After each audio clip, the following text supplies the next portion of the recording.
ডাল্টনের আংশিক চাপ সূত্রের প্রমাণ। সাধারণভাবে মোলার গ্যাস সমীকরণ অর্থাৎ আদর্শ গ্যাস সমীকরণ থেকে আমরা জানি PV = nRT, অর্থাৎ সেখান থেকে আমরা লিখতে পারি P = nRT / V।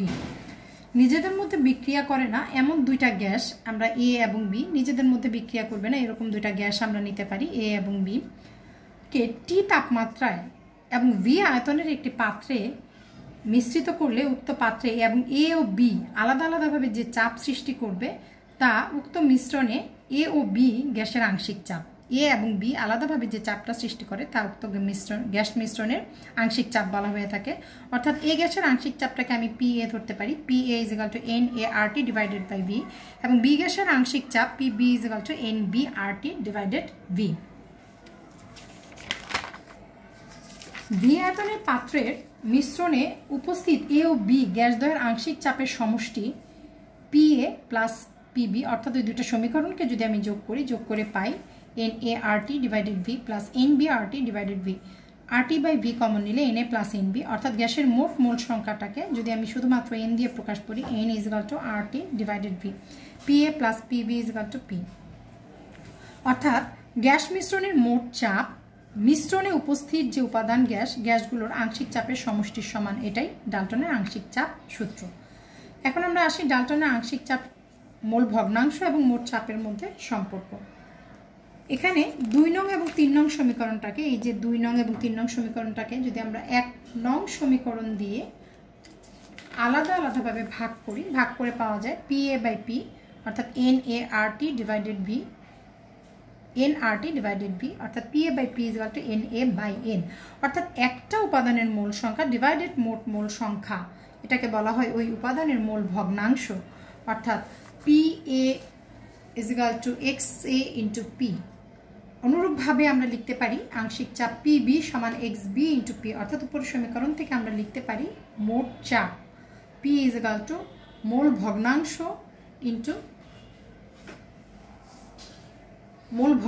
× মোট চাপ।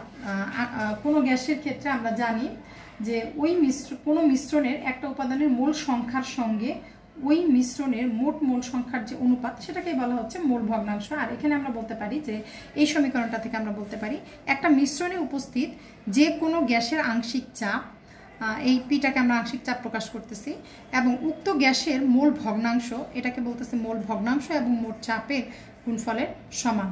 অর্থাৎ আংশিক চাপ সমান সূত্র হচ্ছে মোল ভগ্নাংশ × মোট চাপ। এখন আমরা আসি আরেকটা গুরুত্বপূর্ণ বিষয়, সেটা হচ্ছে অ্যামেগা বক্র। এখান থেকেও প্রশ্ন আসে অনেক সময়। সেটা বলছি যে অ্যামেগা বক্র হচ্ছে বয়লের সূত্রানুসারে আমরা যদি স্থির তাপমাত্রায় কোনো গ্যাসের PV এর মানটা স্থির, এটা আমরা জানি PV = ধ্রুবক। সুতরাং চাপ পরিবর্তন করলেও আদর্শ গ্যাসের জন্য, যদি আদর্শ গ্যাস হয় তাহলে আদর্শ গ্যাসের জন্য PV এর মানটা স্থির থাকা উচিত। এই বক্তব্য যথার্থতা যখন পরীক্ষা করার জন্য বিজ্ঞানী অ্যামেগা স্থির তাপমাত্রায় নির্দিষ্ট ভরের বিভিন্ন বাস্তব গ্যাস নিয়ে বিভিন্ন চাপে তাদের আয়তন নির্ণয় করেন, এবং এরপর এই চাপের বিপরীতে PV এর মানগুলো যখন গ্রাফে স্থাপন করেন তখন কতগুলো রেখা পাওয়া যায়। এই রেখাগুলোকে বলা হয় হচ্ছে অ্যামেগা বক্র। পর্যবেক্ষণ করলে দেখা যায় যে আদর্শ গ্যাসের ক্ষেত্রে চাপ Pটা পরিবর্তিত হলেও, এই যে চাপ Pটা পরিবর্তিত হয় কিন্তু PV এর মানটা রেখা বরাবর দেখাই যাচ্ছে যে PV এর মানটা স্থির থাকে, এবং PV রেখাটা এই P অক্ষের সমান্তরাল হয়ে থাকে। কিন্তু বিভিন্ন বাস্তব গ্যাসের জন্য P এর পরিবর্তনের সাথে PV এর মানটা পরিবর্তিত হতে দেখা যায়। কিন্তু যদি বাস্তব গ্যাস হয়, যেমন এখানে আমরা hydrogen, oxygen, nitrogen, carbon die oxide এবং হিলিয়াম ইত্যাদি গ্যাসের থেকে দেখছি যে বিভিন্ন বাস্তব গ্যাস যদি হয়ে থাকে তাহলে সেক্ষেত্রে P এর মানটার সাথে, এই যে P এর মানের বৃদ্ধির সাথে PV এর মানটা পরিবর্তিত হতে দেখা যাচ্ছে। যদি ক্ষুদ্রাকৃতি হয়ে থাকে, যেমন হাইড্রোজেন এবং হিলিয়াম, এটা তুলনামূলকভাবে ক্ষুদ্রাকৃতি, তাহলে P এর বৃদ্ধিতে PV এর মানটা এখানে দেখাই যাচ্ছে, খেয়াল করলে যে স্ট্রেট লাইন অর্থাৎ সরলরৈখিকভাবে বৃদ্ধি পায়। কিন্তু যদি তুলনামূলকভাবে অণুর আকৃতি একটু বড় হয়ে থাকে, যেমন নাইট্রোজেন, অক্সিজেন এবং কার্বন ডাই অক্সাইড প্রভৃতি বাস্তব গ্যাসের অণু, এগুলো তুলনামূলকভাবে বড়, তাদের ক্ষেত্রে যখন আমরা চাপটা বৃদ্ধি করা হয়, চাপ বৃদ্ধি করলে দেখাই যাচ্ছে এখানে যে চাপ বৃদ্ধি করলে PV এর মানটা প্রথমে হ্রাস পায়, প্রথমে কমে একটা ন্যূনতম মানে পৌঁছানোর পরে তারপরে বৃদ্ধি পেতে থাকে। এটার ক্ষেত্রে দেখেন ন্যূনতম মানে পৌঁছাচ্ছে, তারপরে বৃদ্ধি পেতে থাকে। অর্থাৎ চাপ পরিবর্তিত হলে সব বাস্তব গ্যাসে পিভি এর মানটা পরিবর্তিত হয়। সুতরাং এ পরীক্ষা সুনির্দিষ্টভাবে প্রমাণিত হয় যে বাস্তব গ্যাসসমূহ গ্যাস সূত্র মেনে চলে না, অর্থাৎ আদর্শ আচরণ থেকে বিচ্যুতি দেখায়। এবং এই অ্যামেগা বক্রের উপরে যে সৃজনশীল প্রশ্নগুলো আছে, এই সৃজনশীল প্রশ্নগুলো অবশ্যই একটু ভালোভাবে প্র্যাকটিস করে নিবে। এখন আমি আসছি আরেকটা গুরুত্বপূর্ণ বিষয়, সেটা হচ্ছে ভ্যান ডার ওয়ালস সমীকরণ বা আদর্শ আচরণ থেকে বাস্তব গ্যাসের বিচ্যুতির এবং প্রতিকার, যেটা ভ্যান ডার ওয়ালস সমীকরণ নামে পরিচিত। আমরা জানি যে আদর্শ গ্যাসের সমীকরণে বলা আছে পিভি ইজিক্যাল টু এনআরটি, কিন্তু সংশোধিত আয়তন অর্থাৎ গতিতত্ত্ব অনুসারে আদর্শ গ্যাসের অণুসমূহের মোট আয়তন পাত্রের আয়তনের তুলনায় নগণ্য। কিন্তু উচ্চ চাপ যখন হয় তখন উচ্চ চাপে গ্যাস পাত্রের আয়তনটা কম থাকে, এবং সে তুলনায় অণুসমূহের মোট আয়তনটা একেবারেই নগণ্য নয়। অণুসমূহের নিজস্ব আয়তন আছে এবং নিজস্ব আয়তনটাকে এখানে ভি ধরা হয়েছে, অর্থাৎ যেহেতু পিভি ইজিক্যাল টু এনআরটি, অর্থাৎ ওখানে ভিটা বলতে শুধু পাত্রের আয়তন, অণুর আয়তনটা বিবেচনা করা হয় নাই। তাহলে যদি আমি শুধু পাত্রের আয়তন বের করতে চাই তাহলে অণুসমূহের নিজস্ব আয়তন অবশ্যই বাদ দিতে হবে, তাহলে ভি মাইনাস বি এটাই হবে তখন পাত্রের আয়তন বাস্তব গ্যাসের ক্ষেত্রে। আর যদি সংশোধিত চাপ বলা হয় তাহলে সেক্ষেত্রে আন্তঃআণবিক আকর্ষণ বলা হয়েছে যে গ্যাসের অণুসমূহের মধ্যে আন্তঃআণবিক আকর্ষণ নেই বললেই চলে, যেটা গ্যাসের গতিতত্ত্বে বলা হয়েছে। কিন্তু বাস্তবে গ্যাসকে তরলীভূত করা যায়, অর্থাৎ গ্যাসকে যেহেতু তরলীভূত করা যায় তাহলে গ্যাসের অণুসমূহের মধ্যে অবশ্যই আকর্ষণ আছে। আর এই আকর্ষণ আন্তঃআণবিক আকর্ষণের উপস্থিতিতেই বাস্তব গ্যাসের চাপ আদর্শ গ্যাসের চাপের চাইতে কম হয়, অর্থাৎ যতটুকু আন্তঃআণবিক আকর্ষণ আছে চাপ ঠিক ততটুকু কম হয়। তাহলে এখানে আন্তঃআণবিক আকর্ষণ যেহেতু বিবেচনা করা হয় নাই তাহলে এটা সংশোধিত হবে। আন্তঃআণবিক আকর্ষণটাকে আমরা a ডিভাইডেড v স্কয়ার ধরা হয়েছে। এই দুইটা সংশোধনীর আলোকে বাস্তব গ্যাসের জন্য বিজ্ঞানী ভ্যান ডার ওয়ালস একটা সংশোধিত অবস্থার সমীকরণ প্রতিপাদন করেন, যা ভ্যান ডার ওয়ালস সমীকরণ নামে পরিচিত। অর্থাৎ এক মোল বাস্তব গ্যাসের জন্য p plus a by v square এবং v মাইনাস b এত ইকুয়াল টু r2 লেখা হয়, এবং n মোল, যদি n মোল বাস্তব গ্যাসের, আমি এক মোল না বলে এখানে n মোল বলি, তাহলে n square a by v square v minus nb এত ইকুয়াল টু nRT হবে। এখন আমরা আসছি যে অনুবন্ধী অ্যাসিড বা অনুবন্ধী ক্ষার বলতে আমরা কি বুঝি। এই অনুবন্ধী অ্যাসিড বা ক্ষার থেকে অনেক সময় এই ছোট ছোট প্রশ্নগুলো আসে পরীক্ষায়, যে অনুবন্ধী অ্যাসিড কাকে বলে বা অনুবন্ধী অ্যাসিড ক্ষারক যুগল, এটা বলতে আমরা কি বুঝি। এখন আমি একটু সংক্ষেপে আলোচনা করছি যে অনুবন্ধী অ্যাসিড যুগল কি। কোনো একটা অ্যাসিড প্রোটন দান করার পর যে প্রজাতিতে পরিণত হয়, অর্থাৎ একটা অ্যাসিড, এই সেল একটা অ্যাসিড, এটা দান করার পর এখানে অ্যাসিডটা প্রোটনটা দান করার পর ক্লোরাইড আয়নে পরিণত হয়েছে। অর্থাৎ একটা অ্যাসিড প্রোটন দান করার পর যে প্রজাতিতে পরিণত হয় তাকে বলা হয় অ্যাসিডের অনুবন্ধী ক্ষারক, অর্থাৎ এই অ্যাসিডটার অনুবন্ধী ক্ষারক হচ্ছে ক্লোরাইড আয়ন। আবার কোনো ক্ষারক, একটা ক্ষারক প্রোটন গ্রহণের পর, যেমন অ্যামোনিয়াম আয়নটা, এটা প্রোটন গ্রহণের পর অ্যামোনিয়াম আয়নে পরিণত হয়েছে। যখন প্রোটন গ্রহণ করার পর যে প্রজাতিতে পরিণত হয়, অর্থাৎ যে অ্যাসিডটা তৈরি হয়, এটাকে বলা হয় অনুবন্ধী অ্যাসিড, অর্থাৎ এটাকে বলা হচ্ছে অনুবন্ধী অ্যাসিড ক্ষারক যুগল। এবং এখানে ক্ষারক এই অ্যাসিডটাকে বলা হচ্ছে অনুবন্ধী যুগল। এখানে একটা বিষয় উল্লেখ্য যে অ্যাসিড যদি শক্তিশালী হয় তবে তার অনুবন্ধী ক্ষারক দুর্বল হবে, এবং যদি অ্যাসিডটা যদি দুর্বল হয় তাহলে তার অনুবন্ধী ক্ষারকটা শক্তিশালী হবে। আমি এখানে আরেকটা বিষয় নিয়ে একটু আলোচনা করছি, সেটা অম্ল ক্ষারক সম্পর্কিত লুইস মতবাদ, যেটা আমরা বলি যে বিজ্ঞানী লুই আরেকভাবে ব্যাখ্যা দিয়েছেন। বিজ্ঞানী লুই বলেছেন যে অ্যাসিড বলতে আমরা এখানে বুঝি যে বিজ্ঞানী লুইস যে পদার্থ অন্য পদার্থ থেকে এক জোড়া ইলেকট্রন গ্রহণ করতে পারে, যে পদার্থটা, অর্থাৎ এখানে একটা পদার্থ অন্য পদার্থের থেকে যেটা ইলেকট্রন গ্রহণ করতে পারে তার নামই অ্যাসিড। আর এক জোড়া ইলেকট্রন দানে সক্ষম পদার্থকে বলা হয় ক্ষারক। যেমন অ্যামোনিয়া তার নিঃসঙ্গ জোড় বা লোন পেয়ার ইলেকট্রনটা বোরন ট্রাইফ্লোরাইডকে সন্নিবেশ বন্ধনের মাধ্যমে এখানে যে দান করে যে বন্ধনটা সন্নিবেশ বন্ধন গঠন করে, এই জন্য এটাকে বলা হচ্ছে, অ্যামোনিয়াকে বলা হচ্ছে যেহেতু এক জোড়া ইলেকট্রন সে দানে সক্ষম, লুইস ইলেকট্রন দান করতে পারে যে পদার্থ তাকে বলেছেন ক্ষারক, আর যে গ্রহণ করতে পারে তাকে বলা হয়েছে অ্যাসিড। এই অধ্যায়ে আর কিছু বিষয় আছে যেগুলো তোমরা নিজেরা পড়লে আশা করি বুঝতে পারবে। আর এই বিষয়গুলো থেকে আমি এখন যে বিষয়গুলো আলোচনা করলাম এগুলো থেকে একটু সৃজনশীল প্রশ্ন ভালোভাবে পড়ে নেবে। এখন আমরা আসি দ্বিতীয় অধ্যায়। দ্বিতীয় অধ্যায় হচ্ছে জৈব যৌগ। এই অধ্যায়ের গুরুত্বপূর্ণ বিষয়গুলো আমি একটু শুরুতেই বলে নিচ্ছি যে সমগোত্রীয় শ্রেণী, কার্যকরীমূলক, জৈব যৌগের সমানতা ও এর প্রকারভেদ, ত্রিমাত্রিক বা স্টেরিও সমানতা, হাকেল তত্ত্ব, ইলেকট্রন আকর্ষী সংযোজন বিক্রিয়া, নাইট্রেশন বিক্রিয়া ও কৌশল, SN1 SN2। এখানে SN1 SN2 E1 E2 খুবই গুরুত্বপূর্ণ। সাইজেপ নীতি, এটাও খুবই গুরুত্বপূর্ণ, এখান থেকে প্রশ্ন আসে। অ্যালকেন এবং অ্যালকেনের প্রস্তুতি বিক্রিয়া, মার্কোনিকভ নীতি, বিপরীত মার্কোনিকভ রুল, অ্যালকাইনের সক্রিয়তা, অম্লধর্ম, ওজনীকরণ বিক্রিয়া, বেঞ্জিনের বিক্রিয়াসমূহ, অ্যালকোহল সংশ্লেষণ ও লুকাস বিকারক দ্বারা অ্যালকোহলের পার্থক্যকরণ, অ্যালডিহাইড কিটোন, কার্বনিক যৌগসমূহের সক্রিয়তা, টলেন বিকারক, ফেলিং দ্রবণ, ক্যানিজারো বিক্রিয়া, হ্যালোফর্ম বিক্রিয়া, অ্যালডল ঘনীভবন বিক্রিয়া, কার্বক্সিলিক অ্যাসিড, অ্যামিন এর ক্ষারকত্বের কারণ, হফম্যান ক্ষুদ্রাংশকরণ বিক্রিয়া, 1 ডিগ্রি 2 ডিগ্রি ও 3 ডিগ্রি অ্যামিনের পার্থক্যকরণ, ডায়াজোনিয়াম লবণ, ফেনল ও এর বিক্রিয়া সময় এবং সংযোজন ও ঘনীভবন পরিমাণ। এছাড়াও আরও বেশ কিছু গুরুত্বপূর্ণ বিষয় আছে। আসলে জৈব রসায়ন অধ্যায়টাই তুলনামূলকভাবে অনেক বড় একটা অধ্যায়, যেহেতু এখানে অনেকগুলো অধ্যায়ের কম্বিনেশন আছে, এই জন্য এই অধ্যায়টা অনেক বড় এবং এখান থেকে আরও গুরুত্বপূর্ণ অনেক বিষয় আছে, বাট সেগুলো তোমরা নিজ দায়িত্বে পড়ে নেবে। এখন আমি এই জৈব রসায়নের অধ্যায় থেকে কিছু গুরুত্বপূর্ণ বিষয় নিয়ে একটু আলোচনা করছি, যেমন টটোমারিজম।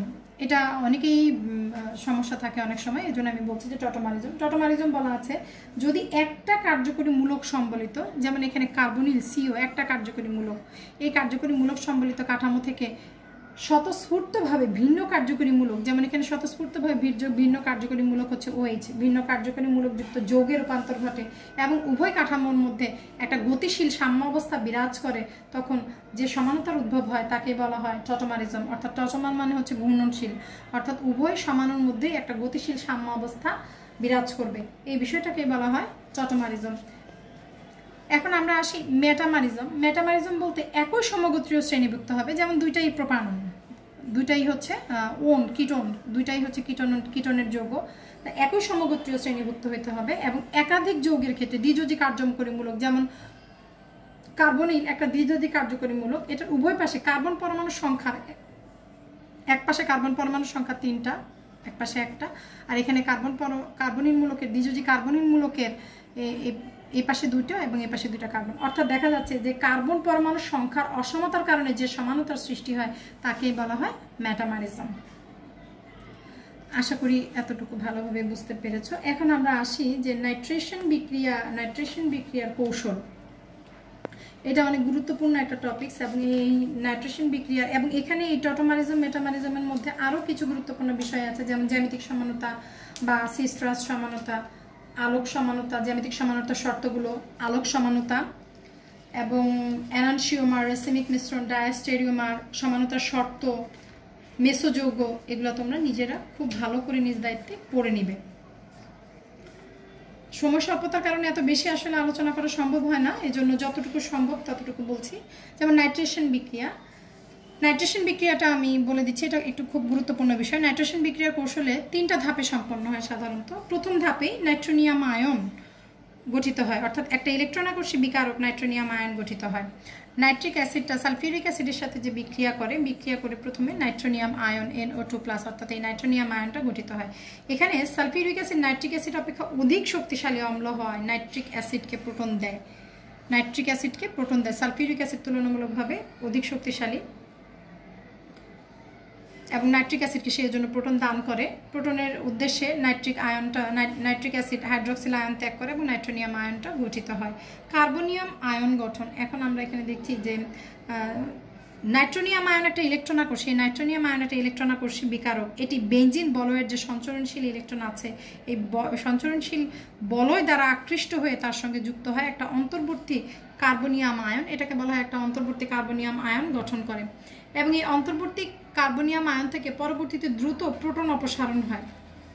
এই যে দ্রুত এখানে দেখা যাচ্ছে প্রোটন অপসারণ হয়ে নাইট্রোবেনজিন উৎপন্ন করে। যখন এই নাইট্রোবেনজিনটা উৎপন্ন করে এবং এই প্রোটনটা দ্রুত গিয়ে বাইসালফেট আয়নের সাথে যুক্ত হয়ে সালফিউরিক অ্যাসিড উৎপন্ন করে। এটা খুবই গুরুত্বপূর্ণ একটা বিক্রিয়া, নাইট্রেশন বিক্রিয়া কৌশল। এখান থেকে সৃজনশীল প্রশ্ন টেস্ট পেপার থেকে তোমরা পড়ে নিবে। এখন আমরা আসি আরেকটা গুরুত্বপূর্ণ বিষয়, সেটা হচ্ছে SN1 এবং SN2 বিক্রিয়া। SN1 এবং SN2 বিক্রিয়া। SN1 বলতে আমরা বুঝি যে কেন্দ্রাকর্ষী এক আণবিক SN1 কি এক আণবিক কেন্দ্রাকর্ষী প্রতিস্থাপন বিক্রিয়ার কৌশল বা SN কৌশল বলা হয়। এটাও খুবই গুরুত্বপূর্ণ, সৃজনশীল প্রশ্ন এখান থেকে আসে। এই কৌশল অনুসারে অ্যালকাইল হ্যালাইডের কেন্দ্রাকর্ষী প্রতিস্থাপন ধাপে ঘটে। প্রথম ধাপে পোলারিত অ্যালকাইল হ্যালাইড আয়নিত হয়ে একটা কার্বো ক্যাটায়ন, প্রথম ধাপে একটা কার্বো ক্যাটায়ন তৈরি করে এবং হ্যালাইড আয়ন উৎপন্ন করে। এবং দ্বিতীয় ধাপে এই কার্বো ক্যাটায়ন অতি দ্রুত কেন্দ্রাকর্ষী বিকারকের সাথে, এই যে কার্বো ক্যাটায়নটা উৎপন্ন হয়, এই কার্বো ক্যাটায়নটা অতি দ্রুত একটা কেন্দ্রাকর্ষী বিকারক, এখানে জেড বলতে আমরা বোঝাচ্ছি একটা কেন্দ্রাকর্ষী বিকারক, কেন্দ্রাকর্ষী বিকারকের সাথে দ্রুত যুক্ত হয়ে একটা প্রতিস্থাপিত যৌগ তৈরি করে, এখানে একটা প্রতিস্থাপিত যৌগ উৎপন্ন করে। যেমন এটা আমরা জেনারেল বিক্রিয়া, এখানে আমরা উদাহরণস্বরূপ একটা বিক্রিয়া আলোচনা করতে পারি, সেটা হলো পটাশিয়াম হাইড্রোক্সাইড দ্রবণ দ্বারা টারশিয়ারি বিউটাইল ক্লোরাইডের আদ্র বিশ্লেষণ SN1 কৌশল অনুসরণ করে। এটা হচ্ছে টারশিয়ারি বিউটাইল ক্লোরাইড, এই বিক্রিয়াটাতে SN1 কৌশল অনুসরণ করে। এখানে দেখা যায় এই বিক্রিয়াটাতে প্রথম ধাপে CX বন্ধন অর্থাৎ কার্বন হ্যালোজেন বন্ধন ভাঙার জন্য উচ্চ শক্তির প্রয়োজন হয় বলে এই ধাপটা খুব মন্থর থাকে এবং এই ধাপটাই হচ্ছে বিক্রিয়ার মূলত গতির হারটাকে নিয়ন্ত্রণ করে। যখনই এই ধাপটা ভেঙে যায় তখনই বিক্রিয়াটা খুব দ্রুত গতিতে সম্পন্ন হয়। এজন্য এই বিক্রিয়াটার ক্ষেত্রে বিক্রিয়াটার গতিবেগ শুধুমাত্র এই অ্যালকাইল হ্যালাইডের একটিমাত্র বিক্রিয়কের ঘনমাত্রার উপর নির্ভর করে বলি এই কারণে এই কৌশলটাকে এক আণবিক কেন্দ্রাকর্ষী প্রতিস্থাপন কৌশল বা SN1 কৌশল বলা হয়ে থাকে। এখন আমরা আসি যে দ্বিআণবিক কেন্দ্রাকর্ষী প্রতিস্থাপন বিক্রিয়ার কৌশল বা SN2 কৌশল কাকে বলে, এটা আমরা একটু সংক্ষেপে দেখি। যে এখানে SN2 কৌশলের ক্ষেত্রে হ্যালাইড যে প্রতিস্থাপন একটা ধাপে ঘটে।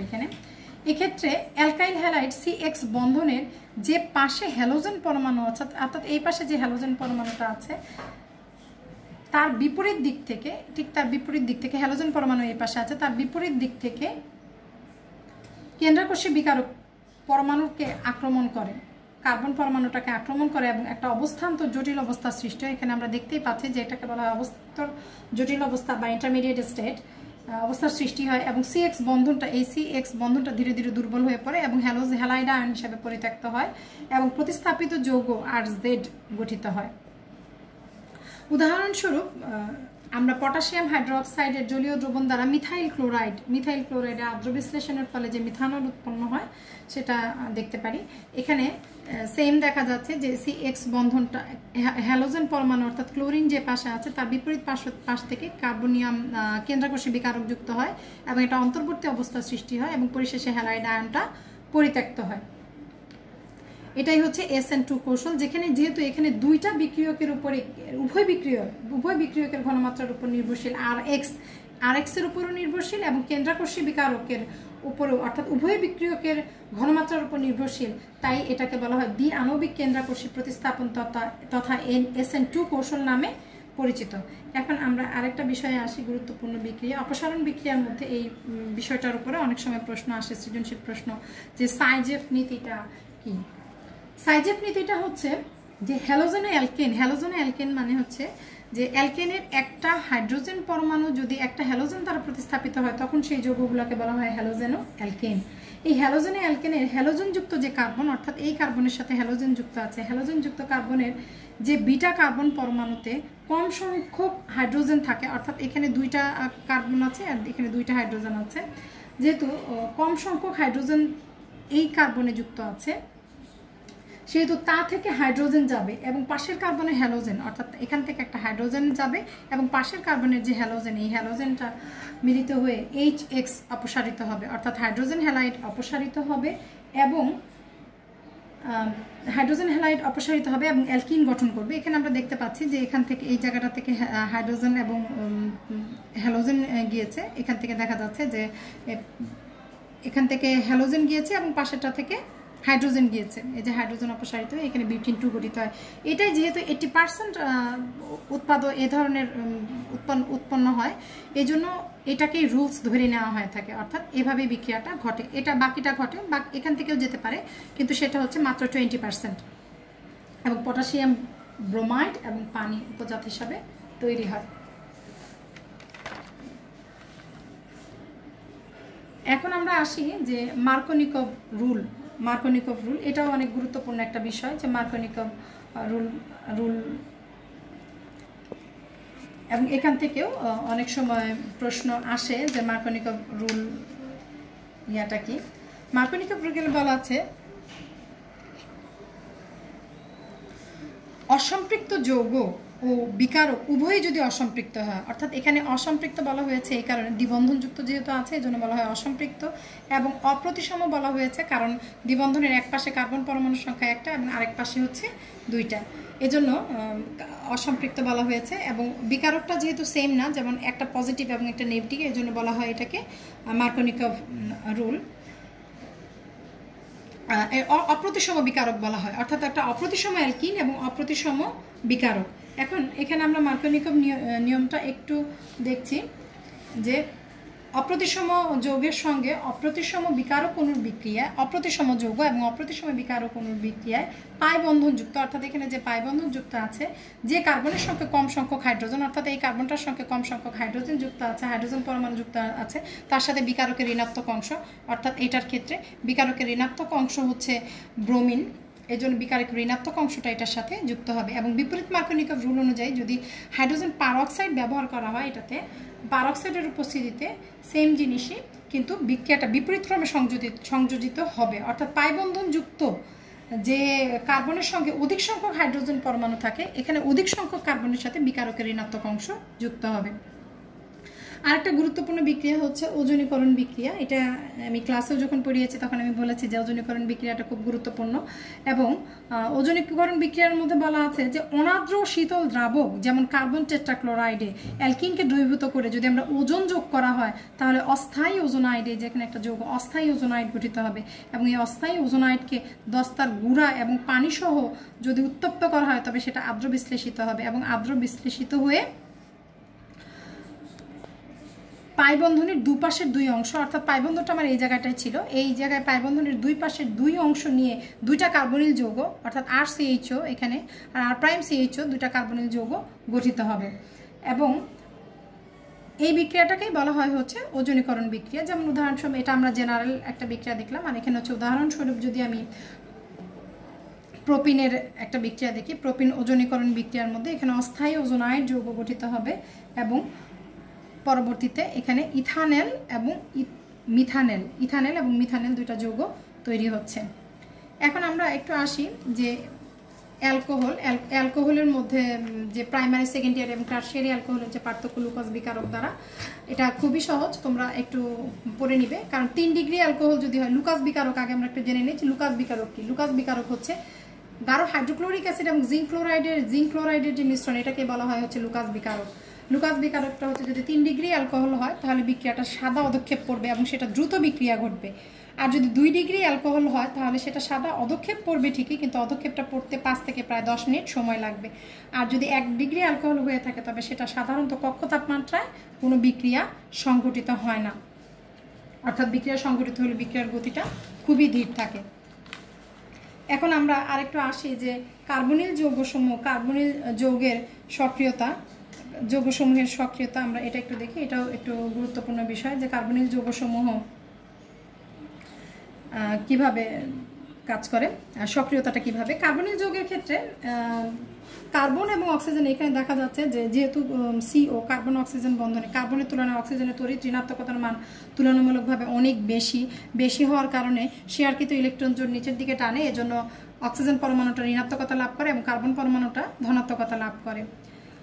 এবং এখানে দেখা যাচ্ছে একটা কার্বন পরমাণু পজিটিভ চার্জ যুক্ত হয়, অর্থাৎ এখানে যে পজিটিভ চার্জ যুক্ত হচ্ছে, যদি এটাতে একটা অ্যালকাইল মূলক থাকে তাহলে অ্যালকাইল গ্রুপগুলো আমরা জানি যে এই অ্যালকাইল গ্রুপ ইলেকট্রন ত্যাগী একটা গ্রুপ। এই ইলেকট্রন ত্যাগী গ্রুপগুলো এই কার্বন পরমাণু পজিটিভ চার্জটাকে প্রশমিত করে।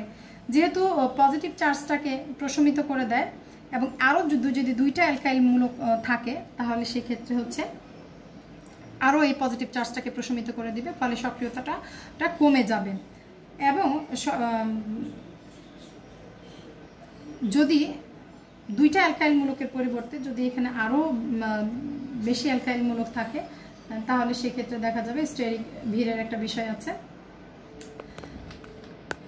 এখন আমরা আসছি যে অ্যামিনের পার্থক্যকরণ। অ্যামিনের পার্থক্যকরণটাও একটু গুরুত্বপূর্ণ একটা বিষয়, এজন্য অ্যামিনের পার্থক্যকরণটা তোমরা একটু ভালো করে পড়বে।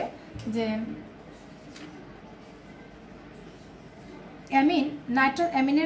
অ্যামিন যখন নাইট্রাস অ্যাসিডের সাথে বিক্রিয়া করে, অ্যামিন সমূহ নাইট্রাস অ্যাসিডের সাথে বিভিন্ন ধরনের বিক্রিয়া করে। নাইট্রাস অ্যাসিডটা খুবই অস্থিতিশীল হওয়ার কারণে নাইট্রাইট লবণ ও খনিজ অ্যাসিডের বিক্রিয়ায় নাইট্রাইট লবণ এবং খনিজ অ্যাসিডের বিক্রিয়ায় নাইট্রাস অক্সাইড উৎপন্ন করে। এখানে যদি 1 ডিগ্রি অ্যামিন হয়, নাইট্রাস অ্যাসিডগুলো 1 ডিগ্রি, 2 ডিগ্রি, 3 ডিগ্রি অ্যালিফ্যাটিক অ্যামিনের সাথে ভিন্ন ভিন্ন বিক্রিয়া দেয়। এর উপর ভিত্তি করে 1 ডিগ্রি, 2 ডিগ্রি এবং 3 ডিগ্রি অ্যামিনের মধ্যে পার্থক্য করা হয়ে থাকে। যদি 1 ডিগ্রি অ্যামিন হয়ে থাকে, আমরা জানি যে 1 ডিগ্রি অ্যামিনের ক্ষেত্রে 0 থেকে 5 ডিগ্রি সেলসিয়াস তাপমাত্রায় ডায়াজোনিয়াম লবণ গঠন করে এবং অ্যালকোহল উৎপন্ন করে নাইট্রোজেনকে বিমুক্ত করে। এখানে যে নাইট্রোজেন গ্যাস যে বিমুক্ত করে এবং অ্যালকোহল উৎপন্ন হয়। আর এখানে 1 ডিগ্রি অ্যামিনের ক্ষেত্রে যদি অ্যারোমেটিক অ্যামিন হয় তাহলে ডায়াজোনিয়াম লবণ গঠিত হবে। আর যদি 2 ডিগ্রি অ্যামিন হয় তাহলে সেক্ষেত্রে নাইট্রোসো অ্যামিনের তেল জাতীয় নাইট্রোসো অ্যামিন উৎপন্ন হয়। অর্থাৎ এই যে তেল জাতীয় নাইট্রোসো অ্যামিন যেহেতু রঙিন তেল জাতীয়, তাহলে সেক্ষেত্রে বোঝা যাবে যে নাইট্রোসো অ্যামিন। 3 ডিগ্রি অ্যামিন হচ্ছে যদি নাইট্রাস অ্যাসিডের সাথে বিক্রিয়ায় দ্রবণীয় ট্রাই অ্যালকাইল বা অ্যালকাইল ফিনাইল অ্যামোনিয়াম নাইট্রাইট গঠন করে। অ্যালকাইল ফিনাইল অ্যামোনিয়াম নাইট্রাইট গঠন করে, সেটা থেকে বোঝা যাবে যে এটা 3 ডিগ্রি অ্যামিন।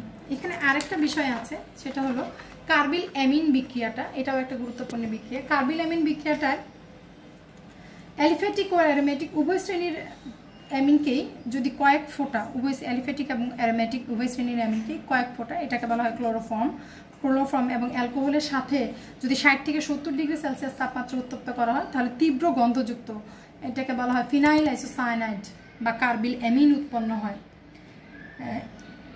এই উৎকট গন্ধের জন্য উভয় শ্রেণীর প্রাইমারি অ্যামিনের এবং ক্লোরোফর্ম শনাক্তকরণে ব্যবহৃত হয়।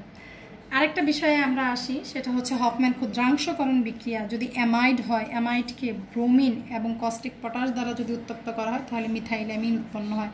এটা আবিষ্কারকের নাম অনুসারে এই বিক্রিয়াটাকে হফম্যান ক্ষুদ্রাংশকরণ বিক্রিয়া বলা হয়। কেননা উৎপাদিত অ্যামিনে যে মিথাইল অ্যামিন উৎপন্ন হয়, এটা মূল যৌগ অপেক্ষা এখানে কার্বনের সংখ্যা একটা কম থাকে।